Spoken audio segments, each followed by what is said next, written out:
दोस्तों, आज हम बात करेंगे गुस्से के बारे में। मतलब कि एंगर, गुस्सा क्यों आता है और ये होता क्या है। हमें अचानक से क्यों इतना गुस्सा आ जाता है कि जो चीज़ें हम बोल जाते हैं वो बोलना ही नहीं चाहते। मतलब कि हम ना चाहते हुए भी ऐसी एक्टिविटीज़ कर जाते हैं, ऐसी चीज़ें बोल जाते हैं जो कि एक्चुअल में हम बोलना ही नहीं चाहते, और बाद में हम उन्हीं चीज़ों को पकड़ के बैठ जाते हैं और उनको सोचते रहते हैं, पछताते रहते हैं, क्योंकि हम वो चाहते ही नहीं थे जो हम कर जाते हैं। तो एक्चुअल में हमें गुस्सा क्यों आता है, आखिर ऐसी क्या प्रॉब्लम आ जाती है जो हमें गुस्सा आ जाता है। दोस्तों, गुस्सा हमें क्यों आता है, वो इसलिए होता है क्योंकि जब कुछ ऐसी चीज़ें होती हैं, कुछ ऐसे बिलीव्स होते हैं, या फिर कुछ ऐसे लोग होते हैं जिनको हम बहुत ही स्ट्रांगली पकड़ के रखते हैं। मतलब कि हमने किसी से कुछ एक्सपेक्टेशन रखी और वो हम नहीं हुआ, तो हमें गुस्सा आता है। या फिर हमने एक्चुअल में किसी पर्सन के लिए बहुत कुछ किया और उसने हमारे टाइम पे कुछ नहीं किया, तो हमें गुस्सा आता है। या फिर हम किसी से बहुत ज़्यादा उम्मीदें रख लेते हैं, तो हमें गुस्सा आता है कि मैंने उससे इतनी सारी उम्मीदें रखी थी लेकिन आज उसने मेरे टाइम पे मेरा साथ नहीं दिया, तो उस टाइम पे मुझे गुस्सा आता है। या फिर कुछ ऐसे स्ट्रॉन्ग बिलीव्स होते हैं, कुछ ऐसे स्ट्रॉन्ग लाइक्स एंड डिसलाइक्स होते हैं जिनको हम बहुत ही स्ट्रांगली पकड़ के रख लेते हैं। और जब हम उनको जितना ज़्यादा स्ट्रांगली पकड़ के रखते हैं और वो जो बिलीफ होते हैं जब वो टूटते हैं, तब जा कर के हमें गुस्सा आता है। सपोज मैंने किसी से बहुत ज़्यादा एक्सपेक्टेशन रखी अपने एक काम को लेकर के, और एंड टाइम पे जब वो मैं चाहता था कि ये हो जाएगा और उस टाइम पे उसने मेरा बिलीव तोड़ दिया, तो मैं तो पूरी तरह से उस पर डिपेंड हो गया था।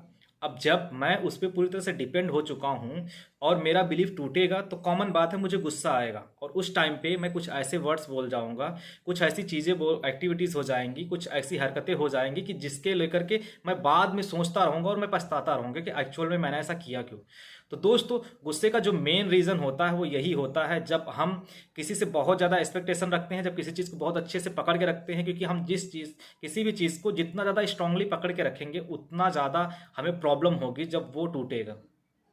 तो इसलिए जब हम किसी पे डिपेंड हो जाते हैं, बहुत ज़्यादा जब किसी पे डिपेंड हो जाते हैं हम ना चाहते हुए भी, तो वो एक्टिविटीज़ ऐसी हो जाती हैं कि हमें गुस्सा आ जाता है। और दोस्तों, ऐसा नहीं है कि गुस्सा करना गलत है। हाँ, अगर आप रोज़ गुस्सा कर रहे हो, हर छोटी छोटी बातों पे गुस्सा कर रहे हो, तो उसकी आपकी कोई वैल्यू नहीं रहेगी। लेकिन वही अगर आप कभी कभी गुस्सा कर रहे हो, या फिर कोई ऐसी एक्टिविटीज़ हो रही जब आप गुस्सा दिखा रहे हो, तो उस गुस्से की वैल्यू भी होती है। लेकिन अगर आप सपोज आप एक पेरेंट्स ही हैं और अपने बच्चों पे हर 5 मिनट पे 10 मिनट पे गुस्सा कर दे रहे हैं छोटी छोटी रीजन पे, तो बच्चे भी बोलेंगे हटाओ क्या है, गुस्सा करते ही रहते हैं। लेकिन वही आप कभी नहीं गुस्सा करते और अचानक से आपको गुस्सा आता है मंथ में एक बार या फिर वीक में एक बार, तो उस गुस्से गुस्से की वैल्यू भी होती है। तो दोस्तों, ये जो गुस्सा होता है तभी होता है जब हम किसी पे डिपेंड होते हैं। अगर हम किसी पे डिपेंड नहीं रहेंगे तो गुस्सा नहीं होगा, क्योंकि जब तक कि हम किसी पे डिपेंड रहेंगे, उसी के ऊपर निर्भर रहेंगे, तो हमें गुस्सा आएगा ही आएगा। तो अगर हमने अपनी जो प्रॉब्लम्स हैं उनको फ्री कर दिया पूरा, मतलब कि जो भी है हम पूरी तरह से फ्री हैं, कोई कुछ भी बोल रहा है, हमने अपने आप को इंडिपेंडेंट कर दिया, किसी पे भी हम डिपेंड नहीं है। कोई भी एक्टिविटी होती है तो उसको लेकर के जो है सो हम अपने ऊपर ले लेते हैं, तो हमें प्रॉब्लम नहीं होती है और उस टाइम पे गुस्सा आता भी नहीं है। तो अगर आप किसी पे डिपेंड रहते हैं तो कॉमन बात है कि आपको प्रॉब्लम होगी। वहीं अगर आप डिपेंडेंसी छोड़ दें, आप ये सोच लें कि जो कुछ है मेरा है और मुझे ही करना है, या फिर जो हमने किसी से एक्सपेक्टेशन रखी हुई उन एक्सपेक्टेशंस को ख़त्म कर दें, तो जो हमारा गुस्सा है वो नहीं आएगा, क्योंकि उस टाइम पे हम नॉर्मल रहेंगे। फिर वो नॉर्मल रहने का रीज़न क्या होता है, क्योंकि हमने सामने वाले से एक्सपेक्टेशंस ही नहीं रखी, तो गुस्सा आने का कोई रीज़न ही नहीं रहा और हमें प्रॉब्लम भी नहीं होगी, क्योंकि हमने जो अपनी प्रॉब्लम्स हैं उनको अनलिमिटेड कर दिया है।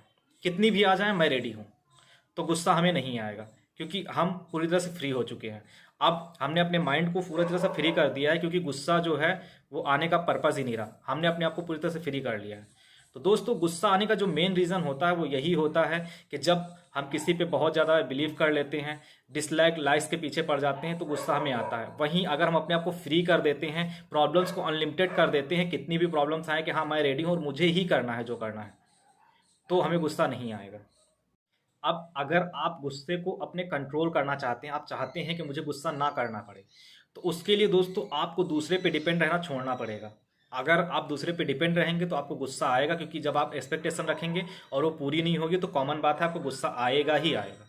तो इसलिए जब आपने दूसरों पे डिपेंड रहना छोड़ दिया पूरी तरह से, और पूरी तरह से अपने ऊपर डिपेंड हो गए कि हाँ जो करना है मुझे ही करना है, और जो है वो मेरा है, मुझे खुद करना पड़ेगा। अगर मैं ये चाहता हूँ तो ये मुझे खुद ही करना पड़ेगा, तो आपको गुस्सा नहीं आएगा, क्योंकि आपने दूसरे से जो एक्सपेक्ट करते थे वो उसको ख़त्म कर दिया, वो छोड़ दिया, तो गुस्सा नहीं आएगा। तो दोस्तों वीडियो कैसी लगी प्लीज़ आप मुझे कमेंट में बताएं, और अगर आपको वीडियो अच्छी लगी हो तो वीडियो को लाइक करें और दूसरों को शेयर करें। थैंक यू सो मच, मिलते हैं नेक्स्ट वीडियो में।